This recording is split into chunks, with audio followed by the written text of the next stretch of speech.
Bonjour, je suis heureux de poursuivre sur ce livre de l'Apocalypse qui est fascinant, extraordinaire, révélé de Dieu et qui nous apporte tant d'enseignements. Aujourd'hui, que se passe-t-il au ciel? Le chapitre 4 de l'Apocalypse en particulier nous révèle le ciel s'ouvre. Le premier verset dit « Après cela, je regardais et voici une porte était ouverte dans le ciel. » Certains disent « mais on ne sait pas ce qui se passe au ciel ». Mais une porte se s'ouvre.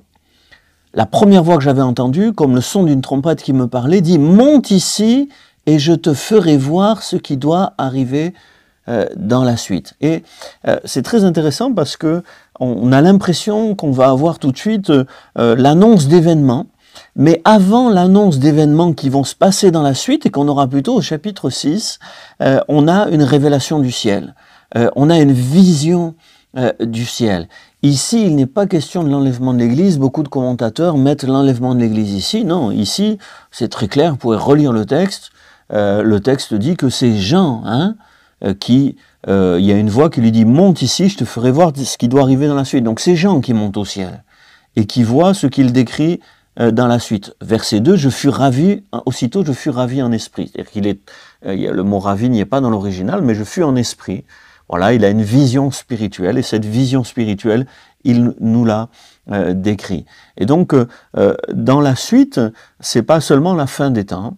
Dans la suite, c'est pas les événements de l'histoire uniquement, mais c'est aussi des révélations spirituelles. C'est des révélations spirituelles, et c'est tout le déroulement de l'histoire à partir de Jean jusqu'au retour de Jésus, et même au-delà jusqu'à la fin de l'Apocalypse. Ici, la première chose que Jean voit, c'est le trône qui est dans le ciel. Donc, que se passe-t-il au ciel? Qu'est-ce qui se passe au ciel?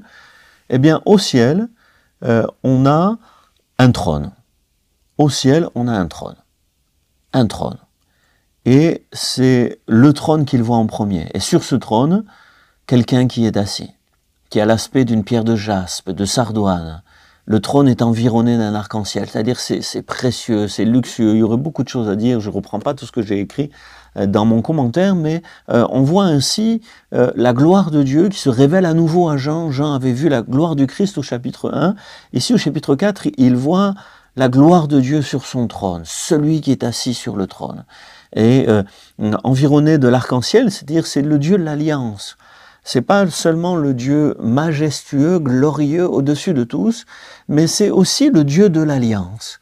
Le Dieu qui nous aime, le Dieu qui veut être en relation avec les hommes. Dans le ciel, il y a un Dieu élevé, mais qui est aussi un Dieu bienveillant, et qui veut être proche des hommes et faire alliance avec eux. Autour du trône, 24 trônes, des vieillards. Avec cette notion vieillard, c'est pas du tout péjoratif dans la Bible, c'est des gens âgés, au contraire. Les cheveux blancs, c'est une couronne de gloire, c'est-à-dire c'est des gens glorieux qui sont autour du trône, eux-mêmes sur des trônes, c'est-à-dire eux-mêmes, ils font partie des vainqueurs. Sur l'interprétation tout de suite, il peut y avoir plusieurs hypothèses, mais moi ce qui me semble évident, c'est que 24 c'est 12 plus 12, donc c'est les 12 tribus d'Israël qui représentent voilà, le peuple de Dieu de l'ancienne alliance, et qui représentent le peuple de Dieu de la nouvelle alliance. C'est-à-dire c'est l'ensemble du peuple de Dieu, que ce soit Israël ou l'Église, tous ensemble, sur des trônes, donc parvenus dans la gloire. Dans le ciel, il y a tous ceux qui nous ont précédés, pas seulement les 12 apôtres, mais pour moi, ils représentent l'ensemble du peuple de Dieu, comme pas seulement les 12 enfants de Jacob, qui représentent les 12 tribus d'Israël, mais aussi tous les Juifs qui sont déjà parvenus à la gloire, auprès de Dieu dans le ciel. Et là, ils sont sur des trônes, parce qu'ils participent au règne de Dieu déjà. Et oui, ceux qui meurent dans le Seigneur participent déjà au règne de Dieu, ils sont auprès de Dieu. Par contre, ce qui se passe ici dans cette vision, et c'est ce qui est important, c'est que tout glorieux qu'ils soient en tant que vieillards avec leurs cheveux blancs et leur trône, ils se prosternent devant celui qui est assis sur le trône. Qu'est-ce qui se passe dans le ciel? Il se passe dans le ciel qu'il y a des gens qui s'inclinent devant le Dieu du ciel. Alléluia. Il est adoré, il est loué, il est exalté. Alors on a on voit qu'ils ont des vêtements blancs, donc c'est bien ceux qui sont sauvés, qui ont été purifiés. par leur foi en Dieu. Ils ont des couronnes, mais ils vont jeter ces couronnes devant Dieu parce que leur couronne, c'est Dieu qui leur a donné, ils savent à qui ils le doivent, ils savent que la gloire ne leur revient pas à eux, mais revient au Dieu qui leur a donné ces couronnes, et ils vont donc bientôt se prosterner devant le trône, et puis ils vont jeter leurs couronnes aux pieds du Seigneur. Et il y a également, et dans cette vision, donc des éclairs, des voix, des tonnerres, on voit que les phénomènes célestes qu'on voit sur la terre se produisent là aussi pour dire Dieu est le maître du ciel. Vous savez, les païens avaient des dieux pour l'éclair, pour le tonnerre, ils avaient des dieux pour toutes les manifestations naturelles. Mais là, il y a comme un message, le Dieu qui est dans les cieux, sur son trône. Il maîtrise tout ce qui se passe dans la nature. Il est le créateur de la nature. D'ailleurs, il y a voilà, des 7 lampes ardentes qui sont les 7 esprits de Dieu. Donc ça, c'est le Saint-Esprit dans sa plénitude. On a déjà parlé dans une autre vidéo, mais surtout, ce que je voulais dire, c'est qu'il y a 4 êtres vivants qui ont des yeux partout. 4, ça renvoie à la création. Dans la conception juive, il y avait les 4 coins de l'univers. C'est la création. C'est la création. 4. C'est des créatures. Et pourtant, elles sont associées au trône, puisque au milieu du trône et autour du trône. Au milieu et autour du trône. Donc, ces 4 êtres vivants, 4 bêtes, puisqu'ils ressemblent à un lion, à un veau, à un homme et à un aigle qui vole. Ils représentent toute la création, hein, le lion au niveau des animaux sauvages, le veau, les animaux domestiqués, l'être humain sur la terre, mais aussi l'aigle qui vole dans le ciel. Ils représentent vraiment toute la création et ils ont les caractéristiques, des caractéristiques qui les assimilent, leurs 6 ailes, les yeux donc qu'ils ont sur eux, ce qu'ils chantent, Saint, Saint, Saint est le Seigneur Dieu, le Tout-Puissant, qui était, qui est et qui vient. Ils ont les caractéristiques des chérubins. Dans le livre d'Ézéchiel, il y a cette même vision, tout simplement. La vision existe déjà dans Ézéchiel, c'est des chérubins. Et ils ont aussi les caractéristiques des séraphins que l'on voit dans Isaïe. Donc voilà, ce sont des chérubins, ce sont des angéliques supérieurs, qui eux aussi se prosternent et proclament la sainteté et la majesté de Dieu. Et je pense que c'est ça, au fond, le peuple de Dieu, comme la création, la nature, s'associe pour élever celui qui est assis sur le trône. C'est la pensée principale. Que se passe-t-il au ciel? Au ciel, que ce soit ceux qui sont sauvés, comme les représentants de la nature, de toute la nature dans sa plénitude, ils adorent le Créateur.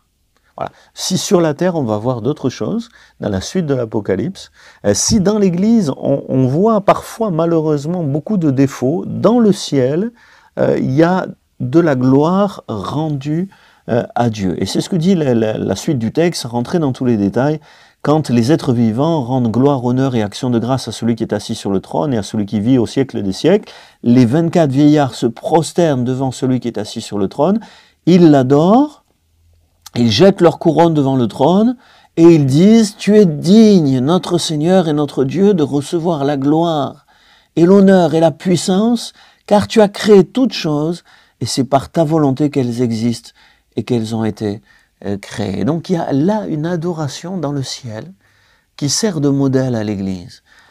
Tu es digne de recevoir la gloire, l'honneur, la puissance. Combien de chants, de cantiques, d'hymnes spirituels ont été composés par l'Église depuis des centaines d'années pour dire à Dieu, tu es digne et nous t'adorons. C'est comme un modèle céleste de l'adoration qu'on doit rendre à Dieu sur cette terre. Le ciel s'ouvre. Qu'est-ce qui se passe dans le ciel? Il y a un modèle de culte rendu à Dieu pour que nous aussi, nous puissions lui rendre un culte. En particulier, Dieu le Créateur. C'est intéressant, on le verra plus loin dans l'Apocalypse.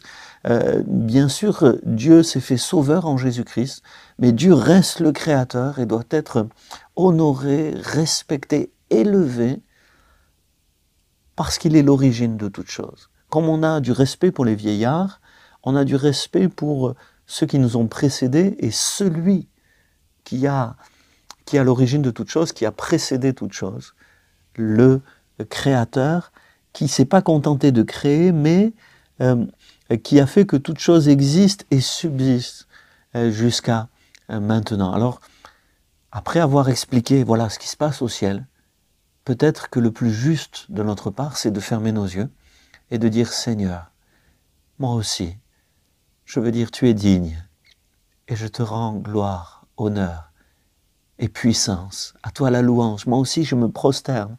Moi aussi je tombe de mon trône, de ma position, j'enlève mes couronnes et je les mets toutes à tes pieds parce que je sais que toute gloire te revient. Si tu partages ta gloire avec nous, si tu partages ton règne avec nous, le règne et la gloire te reviennent à toi. Tu es saint, saint, saint. Tu es éternel, celui qui était, qui est et qui vient. Tu es le créateur de toutes choses.